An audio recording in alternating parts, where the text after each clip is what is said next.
sing, Jesus died for me. Living by faith is the theme of my living, serving God and be faithful till death. When this life is over and the wake is ended, Jesus Christ to come and take me home, where there'll be no sorrow, all His peace and joy, forever we will sing redeemed.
So God can fill it up.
Good afternoon, church. Amen. I know it's a bit cold outside, but I need you to smile. So yeah. So can you turn to your neighbor and give them a handshake or a hug, and tell them that Jesus loves them. Yeah, can you hug?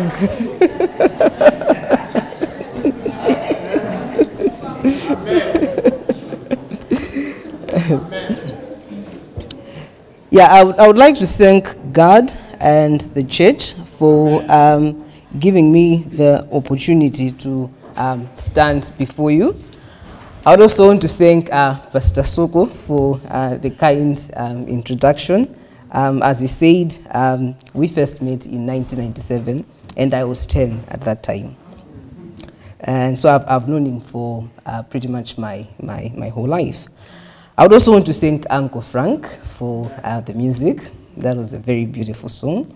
And I also want to thank my brother, Mr. Malija, for reading our main text. So this afternoon, our sermon is coming from the book of Daniel, pretty much the whole chapter, chapter 1.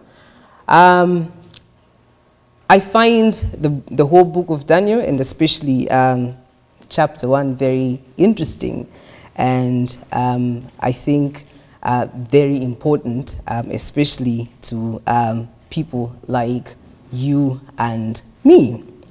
The similarities between, Daniel on one hand and you and me is that Daniel found himself in a foreign land. Yes. And it was against his will. He really didn't want, to go to Babylon. He was a prisoner of war. And most of us, if not all of us, of course we are not prisoners of war, but I think, to be fair, we are in a foreign land, and we are here against our will. Am I right? Most of us, had it been that, Malawi was America, we wouldn't have been here. But we were forced by circumstances, good or bad, to come here. So, in other words, we are here against our will. If given an opportunity, most of us would have loved to remain back home. So I believe that the book of Daniel, especially chapter 1, provides important lessons on how, as foreigners in a foreign land, we can live and worship God. So before I proceed, let us pray. Heavenly Father, I want to thank you for giving me this opportunity to stand and preach. Heavenly Father, you know I'm not worthy, but I want to thank you because you use sinners like me to reach out to other sinners. Heavenly Father, I pray that you touch me and you use me. But most important, Heavenly Father, I also pray that the message which we are about to hear should change us. We thank you, Heavenly Father, for your love. In the name of Jesus Christ, I pray. Amen. Amen. Verse 1 of chapter of Daniel opens with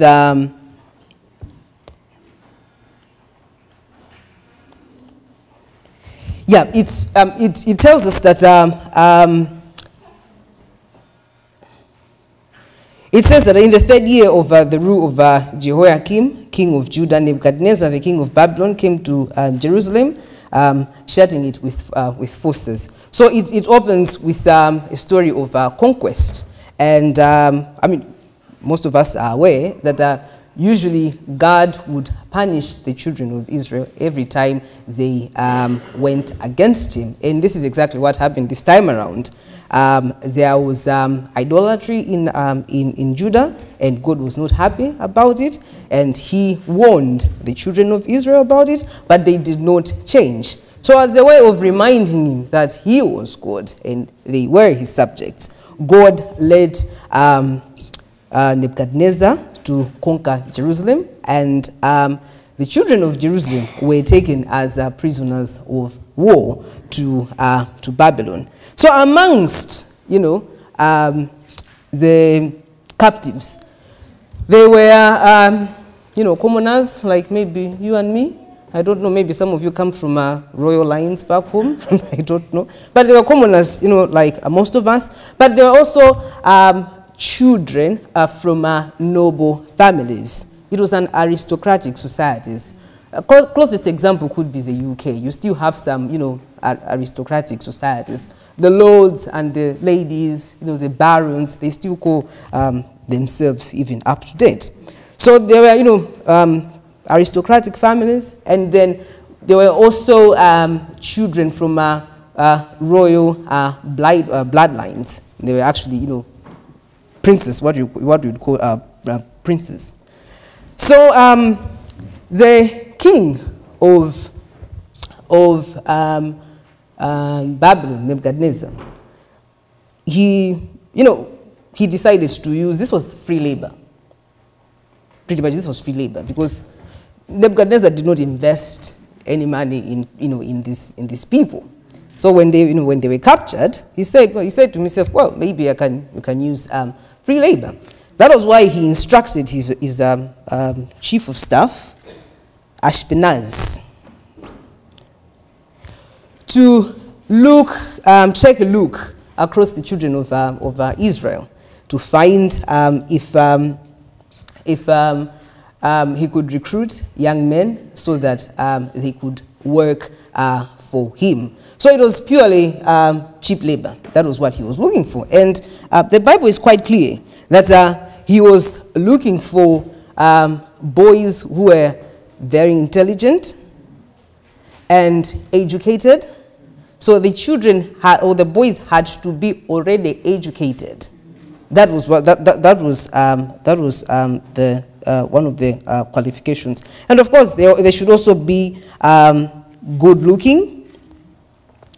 I think there were about five. Yeah, there are about five qualifications for the candidates. They should be handsome, good looking. They should be skillful in every branch of wisdom. 3, they should be gifted with understanding and discerning knowledge. 4, they should have the ability to serve in a king's palace. And then 5, they should have the ability to learn the language of the Chaldeans. So Daniel and his friends, they were already educated by the time the king was recruiting them into service. And this was the education which they got back home in Judah. So the first reason why the king wanted Jewish boys was labor, slave labor, cheap labor, and it's more or less like most of us here. Our countries have invested in us. That's the truth. Our countries have invested in us. We come here, it's another country which is benefiting. But the most important reason why he decided to recruit the best of the children of Israel was that he wanted to convert the children of Israel into idolatry. So the best way of achieving that goal was to recruit the cream. And this is what the devil does. The devil uses the best, the cream, if he wants to penetrate the children of God. I mean, you and I, we know what's happening in the world. Most of the times, we hear phrases like, being, intelligent and being smart is not being wise. And I mean, we have also seen, some people also use the phrase educated fools. And we've also seen how very educated people are now behaving. Sometimes they tend to be very racist. They are the ones who are behind some of the wars, the world is experiencing. So, that was the very same tactic which the king of Babylon used. So he got the best of the children of Israel so that he could slowly convert them into paganism. So Daniel and his 3 friends were recruited. And the other thing to take note is that at this point in world history, the kingdom of Babylon was more or less like a global kingdom. It was a superpower. It was a global kingdom. So in this group of recruits, there were also other boys from other provinces, other areas. It's just that some of them were Daniel and his 3 friends. So in verse chapter 5, the king now, he designed a menu for the recruits. And Ellen White comments that possibly this was one of the decisive tests of Daniel.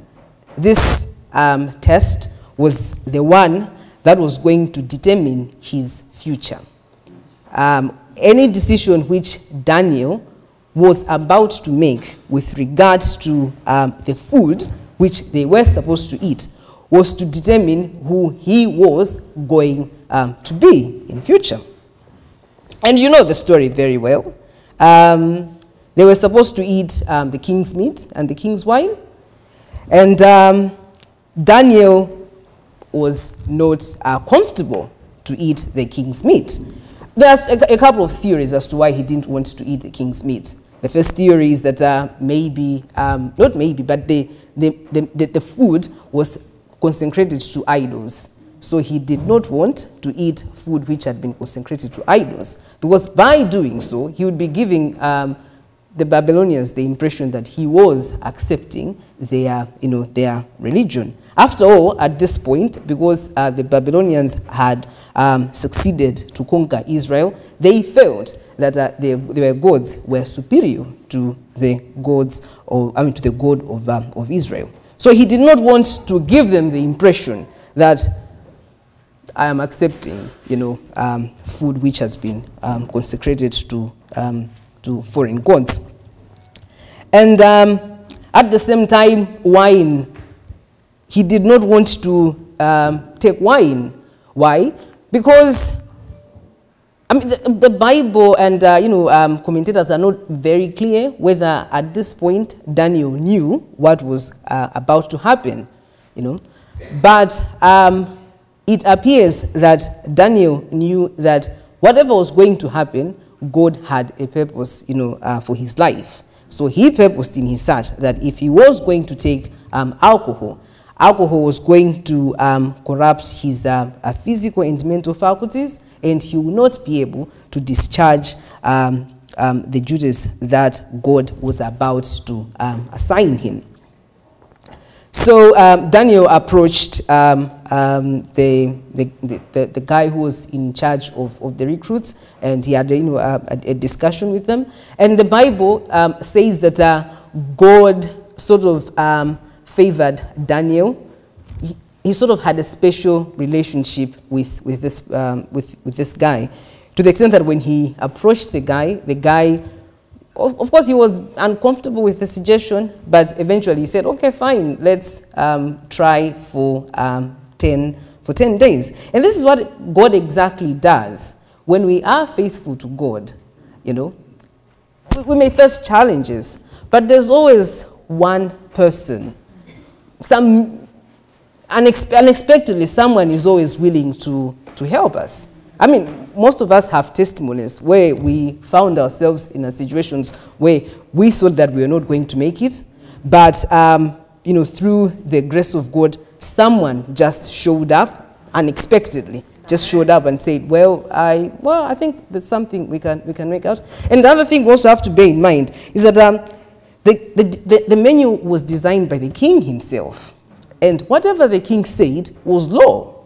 So when this guy said, well, we can try, I can give you whatever food you want for 10 days. He was actually going against the law. And in those times, going against the word of the king was death. So the guy pretty much was signing his own death warrant when he said, well, that's fine, let's try you for 10 days.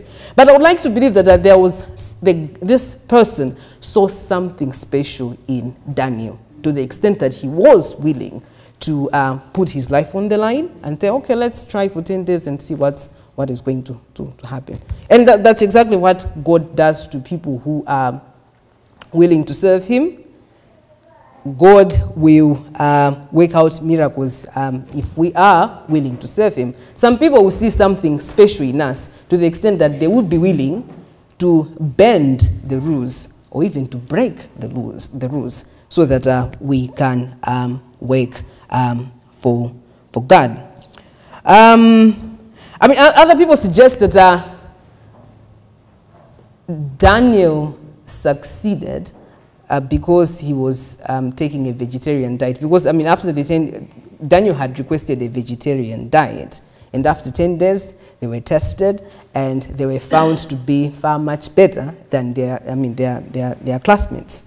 So some people suggest that possibly, they cite it as evidence that, a vegetarian diet is better than...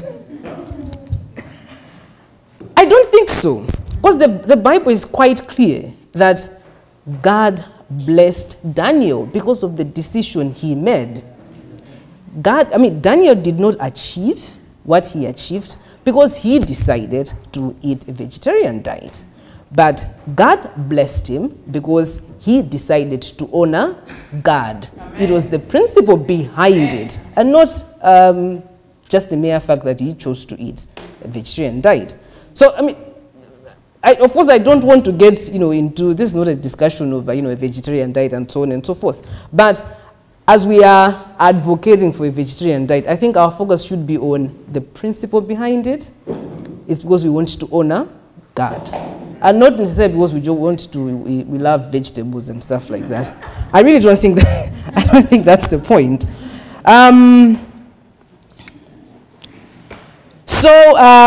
At the end of the 10 days, Daniel and his 3 friends, they were found to be better than their classmates. And this guy, the guy who was in charge of them, said, well, fine, you know what? You can continue with this diet. Again, the Bible does not say that, the king, the guy who was in charge went to the king and said, well, I've got these 4 Jewish boys, here is their story, maybe we should change their diet. No, but eventually the guy made a permanent decision to break the law so that he could protect Daniel and his 3 friends. Again, God will provide people, to help us if only we show our willingness to honor him. Amen. Then verses 18 to 21, after the 3 years, they were studying very hard, and at the same time they placed reliance on God. They did two things during those 3 years. They studied very hard. Daniel and his 3 friends were possibly were the most hardworking students in their cohort within those 3 years. And then, as they were studying hard, they also placed reliance on God. At the end of the 3 years, they were examined. Remember, I told you that Babylon at this time was a global kingdom. So their classmates were from, I don't know, possibly there were some representatives from Africa, who knows. But there were people from pretty much everywhere. So it was a big class. But the positions which they were competing for were very few, because the king was looking for eunuchs, people to serve in his court, and governors. So during the final examination by the king. The Bible seems to suggest that there were two tests, a written test and an oral defense.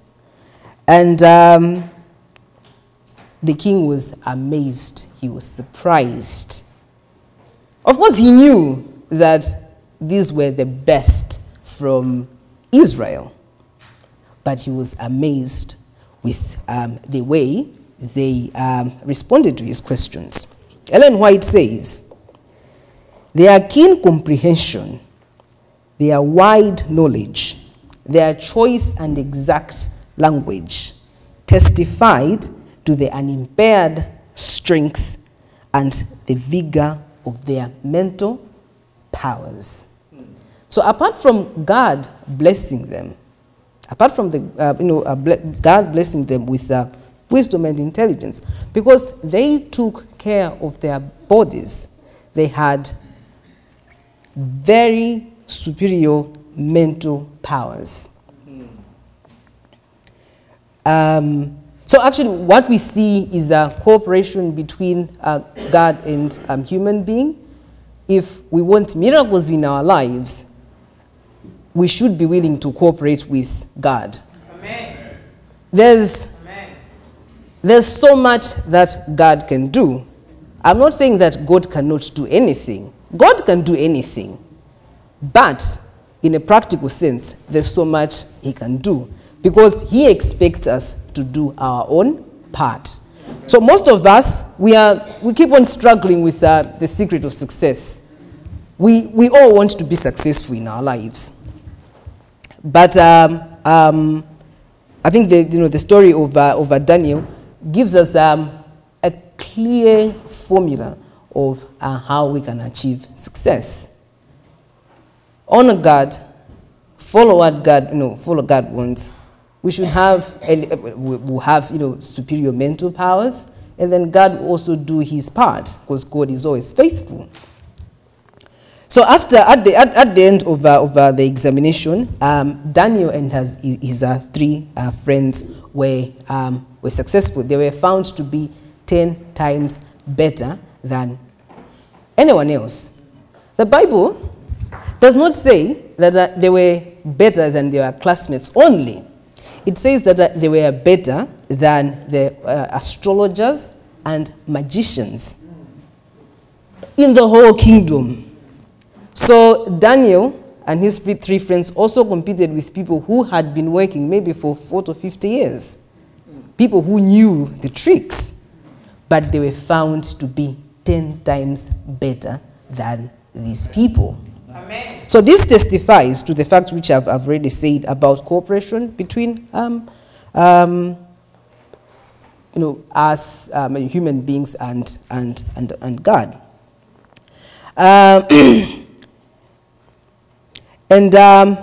Because of Daniel's reliability and his willingness to honor God, he continued to serve the kingdom even when there was a change of power. So I think the story we can learn a number of things from the story of Daniel. As I said, most of us left Malawi. We came here against our will. All things remaining equal, wouldn't have been here. If Malawi was like the US, most of us would still have been in Malawi. But we were forced by circumstances to come here. Most of us did not think that possibly it was God leading us here. Regardless of our circumstances, we did not sin. Unlike Daniel and his three friends, what led them to go to Babylon was sin. And I'm not saying Daniel and his three friends sinned, but it was a corporate sin, the sin of the whole kingdom that led Daniel and his three friends to Babylon. So in the same vein, we have found ourselves in a foreign land, whether it was by design or it was by accident, but we are here. And trust me, it was not an accident that we have found ourselves here. God has a purpose for us to work for him, whether we know it or we don't know it. And it is really up to us whether to accept God's calling or not. And then, I mean, for most of you here, it's not an accident that you have found yourselves in this area. Possibly this area has the largest concentration of Malawians in the US, if not in the whole of North America. Am I lying? Yes. Possibly. I don't know the figures, but I would like to think so. And then I think this area could also have the largest number of Adventists in the US. Yes. Yeah. We can extend it to the rest of North America. We can say even the whole Americas, even Central Southern America. The largest number of Malawian Adventists are found in this area. Do you really think that was an accident? I think, and I submit it to you, that it was by design. It was God's design. God sent you to this place so that you can work for Him. Amen. Then I should pose the question, why is it that in an area where you have the largest number of Adventists, largest number of Malawians, the church is almost empty? I think that is what the congregation needs to, it really needs to, sit down and think about. I know, because I have done my inquiry, I know that there are issues surrounding, the constitution of a church, whether this should have been a church or shouldn't have been a church. And I really don't want to draw myself into that debate. Possibly it's a debate for another day. But I think the issue is not having a church. A church is just a vehicle to reach out to other people. Yes. If creating a church, if you are to create a church in this area, it will not be for the purposes of serving your needs. No, it will be for the purposes of serving the needs of the community. Amen. Of course, in the process, you also be serving your own needs, because you can't overlook your own needs. Amen. So, if as a congregation, I was asking, I was, in my inquiries, I've learned that this congregation has been in existence for about 5 or 6 years. More than that, but we're still not growing. What is the problem? Are we using, the opportunity God has given us? Do you know that there are so many people back home who would have loved to come to the US? Yes. There are so many people who would have wanted to come here. But out of all those people, your visa application was successful. Some of you came here as students. Through the mercies of God, you found money. You enrolled in the university course you wanted. And you've been here for years. I don't think it is an accident. I really don't think it is an accident. And then, most of us, when we live in Malawi, we are already Adventists. We already trained, just like Daniel. When Daniel was in, and by the time he was being taken to Babylon, he was already trained. He was already educated. So when the king was looking for some people to work for him, he was one of them. In the same vein, we are already here. We're already Adventists. Some of you are pastors, elders. Most of you have held leadership positions back home. That was part of our training. So we come here. God expects us to wait and to work for Him. Yes. It is really up to us whether we want to rise up to the challenge or not. And if you think about it, there were more Jewish boys. On top of Daniel and his 3 friends, there were more Jewish boys. But the Bible does not really talk about the others. What happened? They faded into oblivion. Why? Possibly when the king said, this is your menu, they said, well, it's just for like 3 years. After 3 years, then we can go back to our, what? Yeah. Because that decision, that moment, it was a decisive moment. It was a moment which was going to decide where they were going to go. Some fell by the wayside. They did not make it. And I'm pretty sure they did not even get the job, you see. So in the same vein here, we have been given that opportunity to serve God. And if we don't do anything about it, we will fade into oblivion. Literally. I mean, it will just be a story that, oh yeah, there used to be someone, you know, in this church. Yeah, exactly. But at the same time, we have the opportunity to build, to work for God. Amen. Whether you want to create a church or whatever, I mean, that does not really matter. But we have the opportunity to work for God. We can use the church as a vehicle to reach out to other people. And who says that God wants us to reach out to Malawians only? There are so many people in this area who are non-Malawians. God wants us to reach out to even those people. So we do have that responsibility.